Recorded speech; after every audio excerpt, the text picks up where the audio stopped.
Olá, muito boa noite para você de todo o Brasil, desse Brasil cristão. Está começando o nosso programa, hoje é quinta-feira, dia de catequese aqui no Brasil Cristão. Se você separou aquele caderninho, aquela caneta, pegue porque você vai anotar. Nós estamos fazendo uma série de catequeses sobre a via carismática. Então sejam todos bem-vindos para essa aula aqui na TV, né? Boa noite, gente. Boa noite, padre. Sua bênção. Boa noite, Edrica. Deus Fernando. abençoe. Boa noite, Fernando. E boa noite a todos que nos acompanham. Uma maravilha a gente estar junto. Catequese, mas nós queremos lembrar, às vezes eu fico com esse pensamento, sabe, padre Drica, que a palavra catequese remete na cabeça de muita gente coisas não muito positivas. Que era um negócio meio chato, enfadonho, que não ensinava muita coisa. Verdade. Que infelizmente essa é a experiência de muita gente. Principalmente aqui no nosso país. Ou um conceito limitado. Catequese é coisa para criança ou adolescente que não recebeu o sacramento. Eu já Até recebi. a primeira comunhão. Então eu já recebi e eu não preciso de catequese. Não se trata disso. Catequese é o estudo da fé, o conhecimento permanente. Muitos documentos recentes têm enfatizado a necessidade de uma formação permanente do povo de Deus. Os documentos da CNBB, documentos de CELAM, documentos, enfim, de toda a natureza. Então, é fundamental que nós cuidemos, zelemos pela nossa formação permanente. E quem está assistindo o Brasil Cristão, quem está participando, né? Lá quando nós começamos à tarde, que era nas terças, agora nas quintas-feiras, quem está assistindo já pode sentir que é diferenciado. É diferenciado. É saboroso ouvir, né? Aí eu gosto, né, de pensar isso, o dom da sabedoria, justamente uma das acepções da palavra é sapere, né? É o sabor. Você receber aquilo e aquilo ter sabor. Que você possa receber o que nós vamos falar hoje e sentir o sabor disso.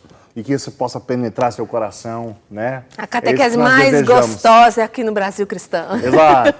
Olha, gente, você sabe que andando com Fernando, Padre Douglas, e aqui tendo a oportunidade, graças a Deus, de estar aqui no Brasil Cristão, a gente começa a estudar, né? Para tentar acompanhar a cabeça aqui dos dois. Não consegue, não. Uma hora a gente chega lá, daqui uns 10 anos, 20. Mas aí você começa a estudar e você vê que você não sabe nada da sua fé. Se você começar isso, a gente só pensa que sabe enquanto a gente não está estudando, né? Mas quando a gente começa a estudar, você fala, meu Deus do céu, não sei nada, não. Preciso estudar muito. Então, você que está aí conosco, participe mesmo. Envie sua pergunta, envie sua dúvida, fale, tire suas dúvidas, não tenha vergonha para você aprender. Nós estamos fazendo às quintas-feiras a Via Carismática, o Espírito Santo na história da igreja. Então, principalmente você que tem dúvidas a respeito da renovação carismática, né, da ação do Espírito Santo, dos dons, nós pegamos lá dos apóstolos e estamos chegando agora no movimento mendicante, né? Nós estamos em qual século aqui, minha gente? Século XIII. Século XIII. Olha só, o agir do Espírito Santo lá no século XIII é o que nós vamos ver no dia de hoje. Então, você é convidado a participar conosco, interagir de duas formas. Nosso call center, 1938719620, ou o nosso WhatsApp, você pode enviar a sua dúvida e o seu comentário, a sua participação, 19997169915. O telefone fica aqui, o diretor Bruno sempre deixa o telefone aqui para você enviar sua mensagem, ligar para a gente, fique à vontade, tá bom? Vamos relembrar o caminho que a gente fez? Padre, melhor o senhor. Nós estávamos falando... Procurem se recordar daquela dinâmica. O Espírito Santo suscita uma realidade bastante espiritual. O dado institucional da igreja vai discernindo e assimilando. E ao longo dos séculos ela acaba se engessando. É natural, não se trata de um mal, é apenas a constatação de um fenômeno. Ela se engessa. Eu usei aqui, guardado as devidas proporções, o termo corrompeu-se. Corrompeu no sentido de modificou-se. Não é mais igual ao original. Então você teve o fervoramento carismático na igreja primitiva, ao longo do século I, segundo, terceiro, no quarto houve aquela oficialização do cristianismo como fé do Império Romano, Com isso, então, o Espírito Santo suscita uma outra realidade na qual é possível resgatar aquele afervoramento carismático inicial. Vem o monaquismo.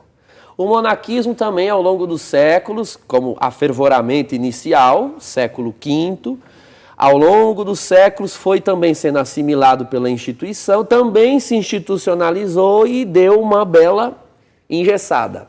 E aí nós vimos que o Espírito Santo vai encontrando outros caminhos. Surgiram aqueles missionários com evidências de carismas no mundo bárbaro.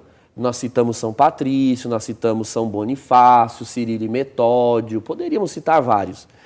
São Gregório Magno fala a respeito de muitos sinais e prodígios que aconteciam na Grã-Bretanha pela evangelização dos missionários que eram para lá enviados. Há um registro, eu tenho esse texto, ele não foi traduzido para o português, eu tenho ele em italiano. Eu consegui na biblioteca lá da Gregoriana. E eles são cartas de São Gregório Magno ao patriarca de Alexandria naquele período. Ele se correspondia com o patriarca e veja, o patriarca não era ligado mais à sé romana, desde o século V. Mas havia, uma evidência até de diálogo ecumênico, vamos assim colocar, no primeiro milênio, esse diálogo, e ele narra ao patriarca de Alexandria como evidências de curas, milagres, profecias, revelações e até fenômenos de línguas, só que ele quer se referir a fenômenos de língua no sentido de xenoglossia. Os missionários chegavam e recebiam milagrosamente o dom de falar a língua daquele povo local. Estamos falando do finalzinho ali do primeiro milênio. Mas também isso, com o tempo, foi se assentando e aí surgem novos movimentos. A própria vida monástica, nós explicamos na semana passada, foi se engessando, foi adquirindo uma outra missão, até institucional, ao longo dos séculos. Foi aí, então, que nós entramos, estamos dando um salto aqui já para o século XIII.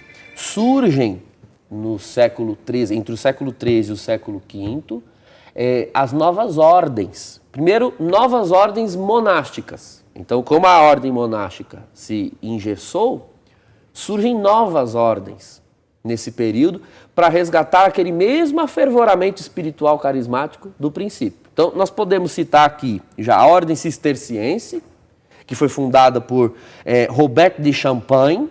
Ele não é muito conhecido, estamos falando aqui do século XI ainda, a fundação. Mas quem tornou a ordem cisterciense notável foi um santo um pouco mais popular, São Bernardo de Claraval.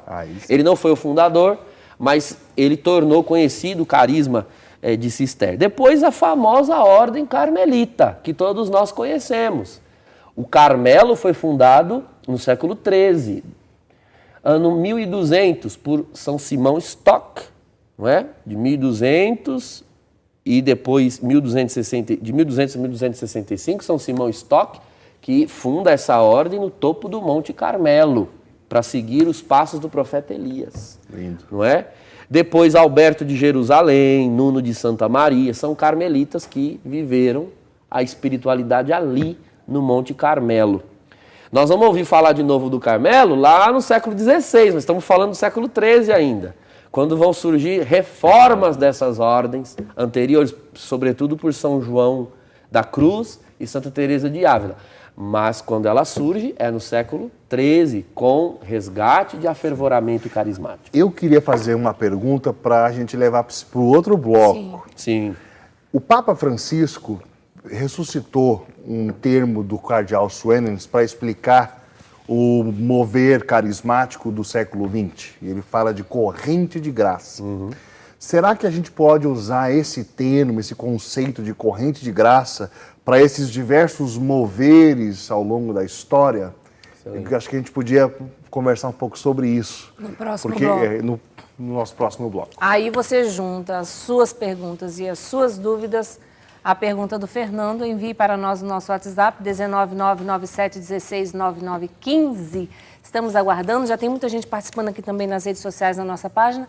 Internautas, boa noite a vocês, Deus abençoe cada um, sejam todos bem-vindos. Vamos fazer um intervalo rapidinho e já voltamos.